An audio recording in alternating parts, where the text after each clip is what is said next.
This movie we're watching was made using a photographic process almost 100 years old. But in fact, the images we are seeing here are coming from this laser disc. This laser disc, virtually indestructible, it carries an incredible amount of information and allows for random access. Now, up until now, laser discs had very little to do with computers. But watch out, the lasers are coming. Next on the Computer Chronicles.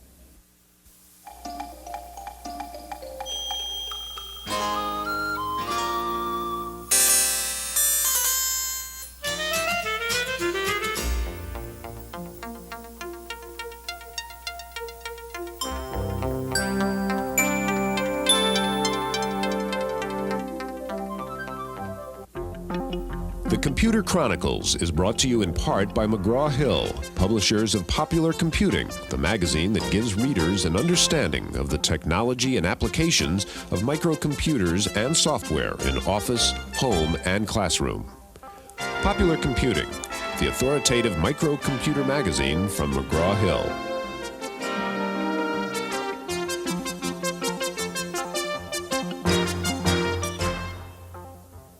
Welcome to the Computer Chronicles. I'm Stewart Cheifet. This is Gary Kildall, and the subject today is laser discs and computers.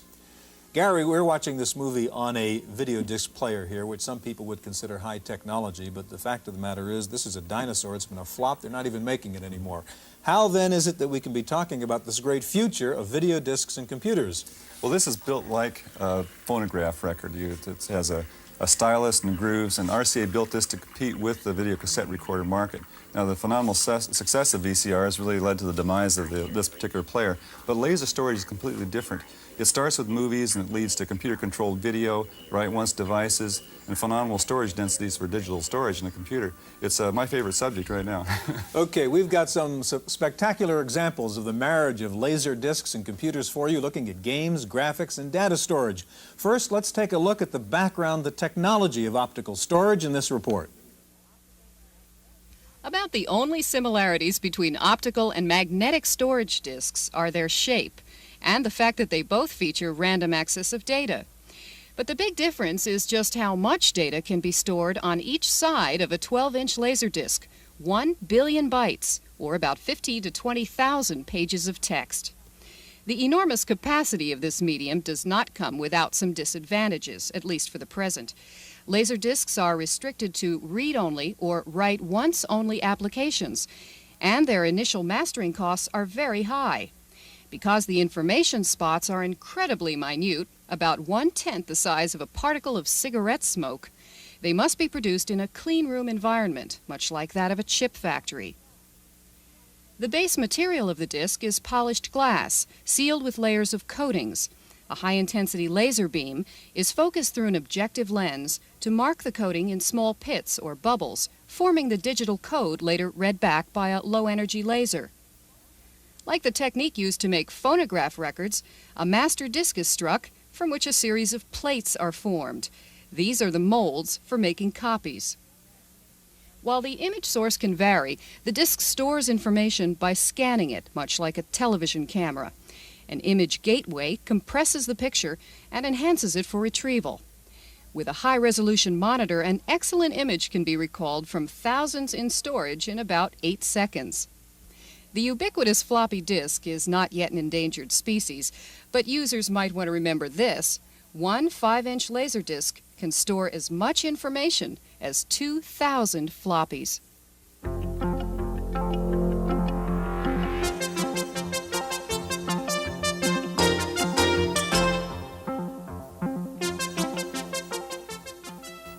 Joining us now is Jeffrey Tully of Pioneer Video, makers of video disc systems, and also Vladimir Langer of Sony, makers of compact discs for computer storage. Gary? You know, as I mentioned earlier, storage with the laser storage technology is my favorite subject, so I have to leave plenty of time for the guests to talk. You can go first, Gary. Okay. I wanted to mention, first of all, it's to kind of define the two different areas we're going to talk about. One of them is the full-size laser disc, and this is the sort of thing we see movies on, for example. And then there's a smaller compact disc, which I have here in my pocket, that was built basically for audio. Now, both of these devices are capable of storing digital information. This full-size disc could hold as much as, say, 1.5 billion bytes of information, which is about the size of a law library. And the smaller one holds the equivalent of about 10 encyclopedias. Just on the one disc. Just on that one disc. Now this happens to be a disc that's a write once disc. It can be written one time. It's built by a company called Optical Disc Corporation, but most of these are read-only memories. Now Vladimir has an interesting device here, the Sony CD-ROM, and I'd like to turn it over to Vladimir to explain that. The CD-ROM is basically a disc which is manufactured by the same process as the audio compact disc. The only difference is that the CD-ROM is containing a digital data purely for computer processing. This innocent-looking disc can carry 540 megabytes of data. This particular disc has been pre-recorded. About 40% of the surface, single surface, has been used, and it contains the entire records of the 24th Olympiad in Los Angeles. Mm-hmm.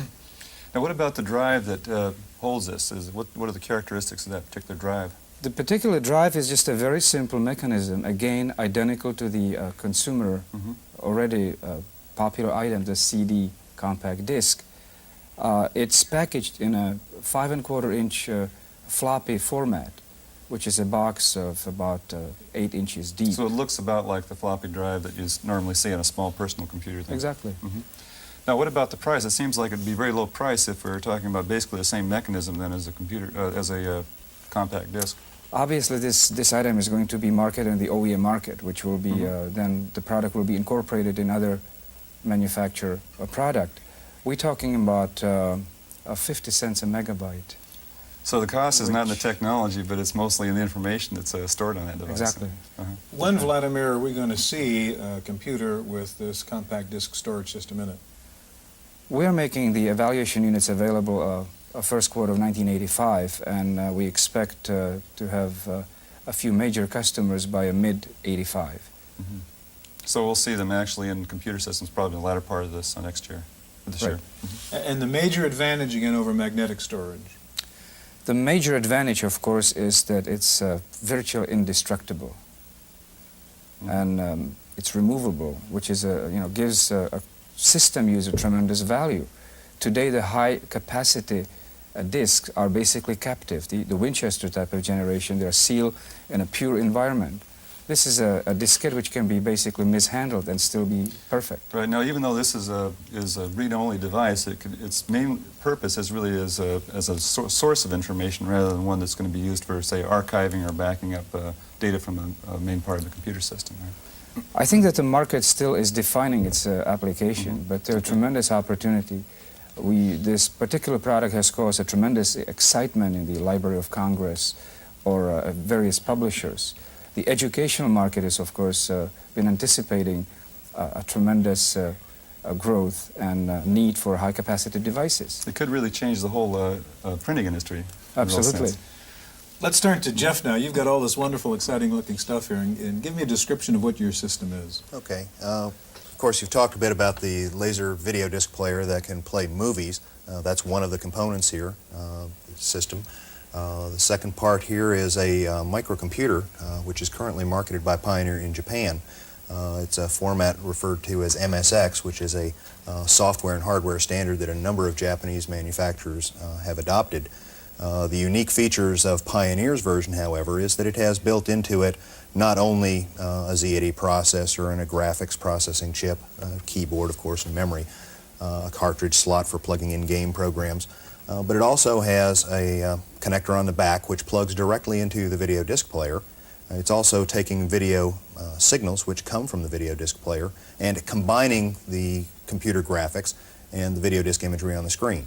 Right now, for example, the Sega logo and the Astron belt, which is a game program we have running here, that imagery is coming from the video disc. The push button, push start button and so on is coming from the computer. It's a graphic overlay.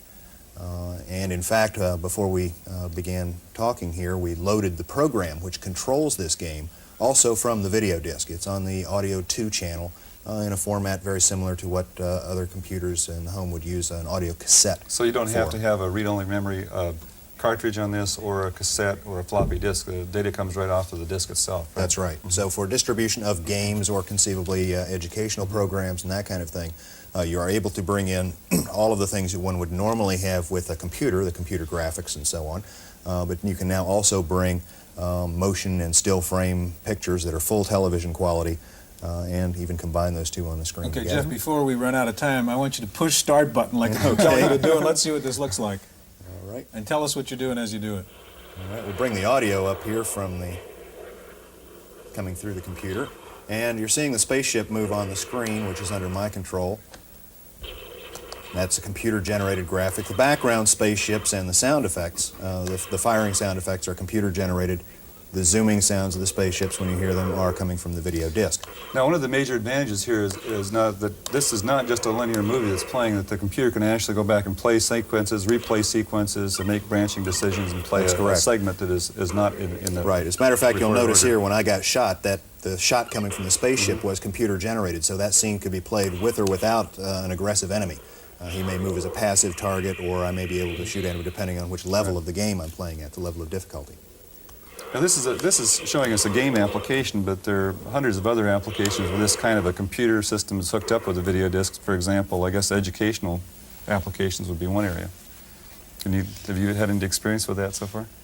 Currently, there's some people looking at those kinds of applications. Of course, this system itself is only marketing in Japan right now, and naturally the publishers there, there's been a very active Laserdisc industry there even before this system came out, with things like travel guides, encyclopedias of birds and fish, insects, and so on. So yes, the education market has already seen the value of the video disc. And in the industrial market in the U.S., where more expensive and more sophisticated computers are used connected with the video disc, there are military simulators like tank gunnery and any number of very, very serious educational applications that are in use. Okay, we've seen one example of computer graphics overlaid on top of laser graphics. Now we're going to look at another laser system which not only has laser graphics, but artificial intelligence and speech recognition. So stand by as we get ready to play Thayer's Quest.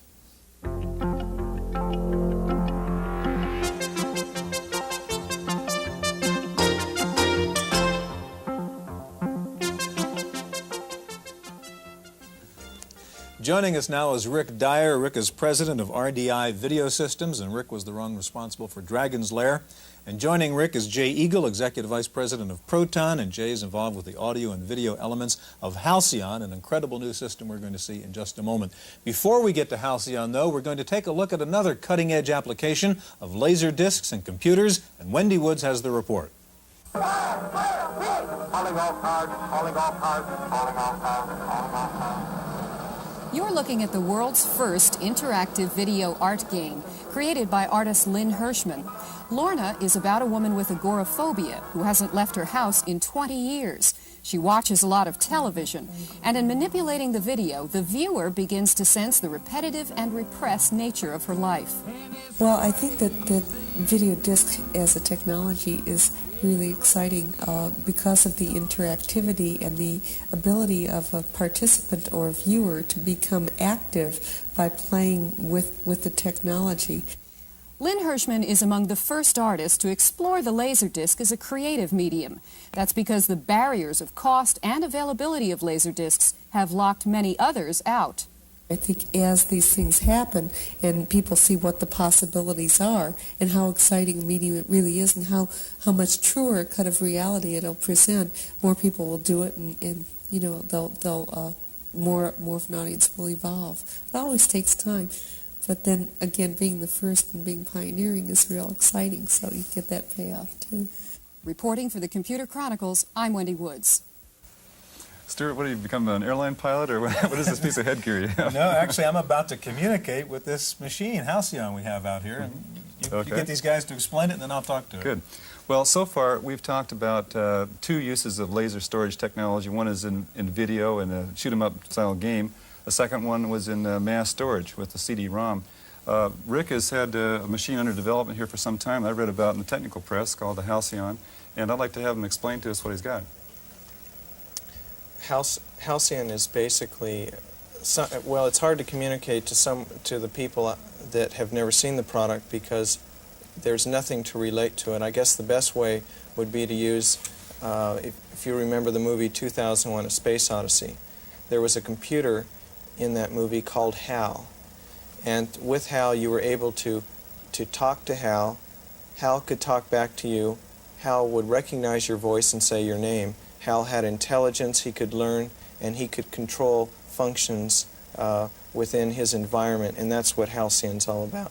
That's what Okay, it's so the capable. elements of Halcyon that are similar to Hal, let's say, would be the speech recognition, the speech synthesis, and some form of intelligence or learning. That's going correct. on. Okay, good. Now, how important is the laser disc component to this? Is the laser disc just carrying the pictures here or the logic? The laser disc is really carrying both. It contains information where the computer is presenting you with situations. You have to think and make the decisions as far as how you want to handle them. Okay, now this I understand is the very first time you're actually showing off Halcyon on television anywhere. Let's get going. Show me what this thing can do. Okay, I think maybe the first thing is we'll just turn him off and turn him on. As you remember, you were talking with Hal before, so now when we turn him on, all you have to do is say your name. He will recognize your voice and recognize who you are. Okay. So Welcome to Halcyon. Do you want to play Sayers Quest? yes. Yes. If I have your voice print, please say your name or else press any key. Stewart. Nice to see you again, Stewart Cheifet. Can I call you Stewart? Yes. Yes. Okay, Pretty Stewart. impressive. Isn't that a little bit Last familiar? time you played your score was 764. It's referring to the last time. That's right. I played. 50,000. I did pretty poorly. Do you want to continue your game? Yes. Yes. Please insert the disc for part 1 of Sayers Quest. And now we'll see some pictures, Rick.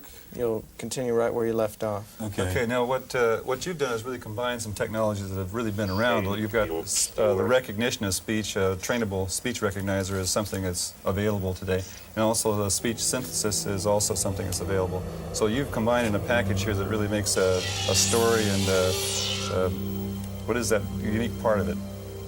Well, first of all, I think the speech recognition is the most advanced speech recognition that's ever been put on the marketplace. Yes, there has been speech recognition. There has never been speech recognition of the high caliber that this has. It has the ability to understand up to a 200-word vocabulary. Take this staff to the fairy circle in the forest and give it to the fairies. So, as you can see, Now that's me, sort of. I'm the character in this story. that's right. You were that character. And I've got a choice now. Sorry, Hal. Let's go to the forest clearing. 1. What? 1. Speak consistently, Stewart. 1. Sir, 2. 2. Is that okay? I mean, Sure. I'll try this different story then. Oh, fellow. Who are you? Nigel the Huntsman. I know much of these woods. For example, I know that the Crystal of Lothar will enable you to overcome the familiars. Come back sometime and I'll share a story with you. So the character just gave you some information. okay. And we're not moving linearly through the story then, right? I mean, it's branching depending on what That's correct. happens. Say again. When you're talking, he's listening to you. Sorry, Hal. You want me to unplug you so he Yeah, can't sure. hear I you? think we've gotten that point across. Now, what sort of learning goes on with Halcyon? Halcyon learns what your strengths are, what your weaknesses, what you like. And as you get involved in this adventure, whatever it is, whether it's learning history or playing football or in a fantasy like this, he will ask you questions and learn about you. And as you go through time, and the more you interact with him, the more he learns about you as a personality. Is there artificial? You were mentioning that there was some artificial intelligence use in the machine. Does it actually extrapolate or anything beyond just beyond? Well, it asks questions from recognizing- you, and it learns based on your So answers. It recognizes the words that you've. Now, each time that you come up, another user comes up, then you train it for a separate set of words. Then. That's correct. Okay. So when I was talking to it, it knew my history from the previous playing session to some degree. That's right. What applications are there? I mean, this is a fascinating, sophisticated adventure game, but what applications would there be for Halcyon beyond that? I think maybe... I think Jay. that the relationship to 2001: A Space Odyssey and the HAL 9000 computer is applicable here too for future applications of the technology, because as HAL in the spaceship was able to control the environment in which he operated through communications, and by the way, communications were conversation with the human element, the same thing will happen in halcyon technology. The next generation of applications will clearly be communication between the user, the consumer who operates halcyon, and the ability for halcyon to control the audio-video system, open and close the doors. It has a calendar clock built in, so halcyon, So for you're saying example, basically could... this is the tip of the iceberg. This is the starting point. We certainly don't want to promote it as a HAL or an AI machine in that sense. At this point, what you're basically doing is getting things rolling in a sense of speech recognition, synthesis, and so forth. HAL already has the artificial intelligence. What Jay was referring to is that HAL has already designed into him the ability to interface with any home computer or external peripheral or device that he can control or get information from or give information to. Right. So it's available in real now. But in the sense of what we call traditional AI, it really doesn't satisfy that criterion now. It's a sense of real intelligence. I think that'd be fair to say, wouldn't it? I think to the degree that intelligence is necessary for it to be useful in many ways to the consumer, it has real artificial intelligence.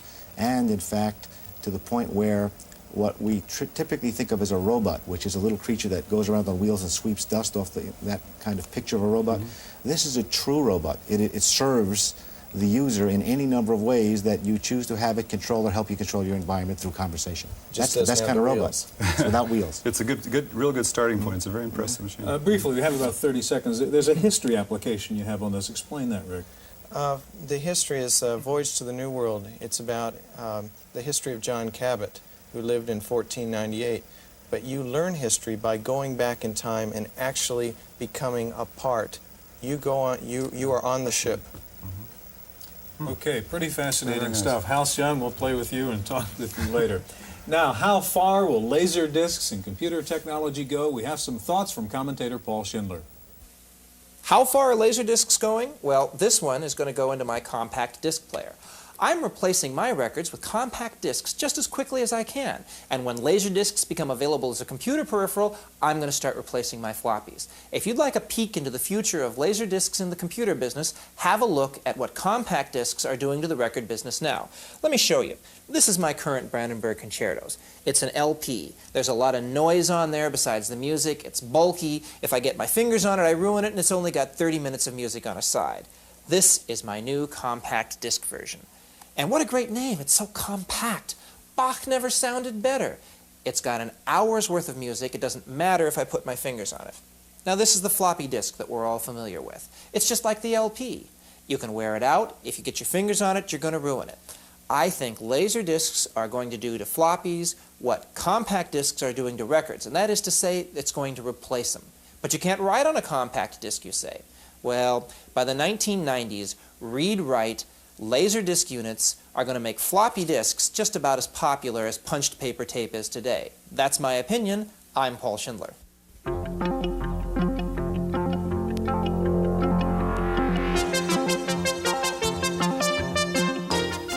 In the Random Access file this week, want to buy a cheap PC Junior? You'll be hearing a lot of that these days as 300,000 PC Juniors join the ranks of the orphaned computers. IBM has announced it will stop production on the PC Junior, admitting failure in the low-price home market. IBM said it will continue to support the Junior. It was not clear whether Big Blue has in mind a new machine for the home market. TopView is IBM's new multi-window user interface, but a new startup in Oakland, California says it has a new MS-DOS interface called Panorama, which tops TopView.